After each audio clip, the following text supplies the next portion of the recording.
A Welcome to Plathville star is opening up about his brother's love interest and sharing some of her shocking thoughts about her relationship. Hello everyone, welcome to my channel. Please subscribe and keep watching for more details. A Welcome to Plathville star is sharing wild details about Micah Plath and other Plaths, saying Micah's relatives were trying to ruin her romance. The one complaining about the controversial clan is Veronica Peters. She vented her spleen in episode 7, and Ethan Plath talked about her feelings. He seemed sympathetic. Micah was initially elated to be with Veronica, but the blush quickly faded from the rose. He never really made relationships last with prior love interests. However, this romance seemed different. Veronica's impressive. She's a Boca Raton, Florida-based realtor. Veronica sells elite properties. Veronica Peters has issues, according to Ethan. She's educated, sophisticated, and socially adept. Basically, if Veronica can't make it work with Kim and the other Plaths, no woman can.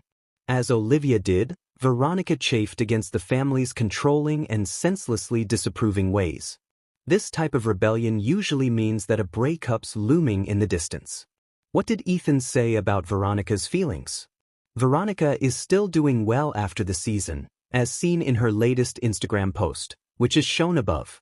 She looks great, and she's showing off high-end properties, hoping to sell them for big-ticket commissions. However, in the latest teaser clip, she's obviously unhappy among the Plaths, and episode 7 makes it crystal clear that Micah doesn't want a partner who clashes with his family. Micah is a Pisces, a sensitive sign that tends to dislike conflict. His moon is in Libra, a very peaceful position. He's not a warlike person, mostly, although he did fight with Isaac Plath at Olivia Plath's wedding, where his nose was seriously injured. Maybe he wasn't the aggressor in that altercation, as he was the one who was hurt. Towards the end of the episode, she hinted at something very bad that happened between them and accused Welcome to Plathville's Micah Plath of not having her back. She gets really heated, then she starts to get sad. Her eyes fill with tears, and while he tries to deny that he didn't really defend her over the still mysterious situation, it seems like his heart's not really in it. In fact, earlier, when Veronica chastises him for leaving dirty handprints on a wall, saying it looks like you're trying to get out, he responds, "Maybe I am." Yes, he was joking but not. He said a lot without saying very much. Veronica's turning into his mother, angry, hysterical, demanding, unhappy, nagging right before his eyes. It's not what he wants to see. He appears to want a woman who can diplomatically handle these people. While Micah has his moments, he's very level-headed and typically is able to navigate the relationships with his parents, often better than his siblings do. Now, it seems like Veronica's clashing with his family, and he's not really stepping up for her. In fact, she seems to be almost dazed by the fact that he won't. Everyone who's watched the show knows how insufferable Kim can be with her son's partners. This is why it is surprising that he didn't go to bat for her when she had an issue with them. That seems like a deal-breaker for her. Meanwhile, he's admitted that he doesn't want a woman who can't make it work with the Plaths. Veronica said they're fighting because she doesn't want to be around the family. She clearly thinks they're at fault, but Micah thinks there's fault on both sides. She doesn't believe that Ethan protects her from them. Does this sound familiar? While Kim's almost certainly at fault, what's uncanny is how Ethan and Micah's partners act like Kim sometimes. These two women are never really satisfied. They always want more from their Plath partners, more housework, more defending, more adventure. Whatever it is the woman wants, the man never seems to give enough. Veronica and Olivia never really relax into moments and just enjoy them, or so it seems, and Kim's just the same way.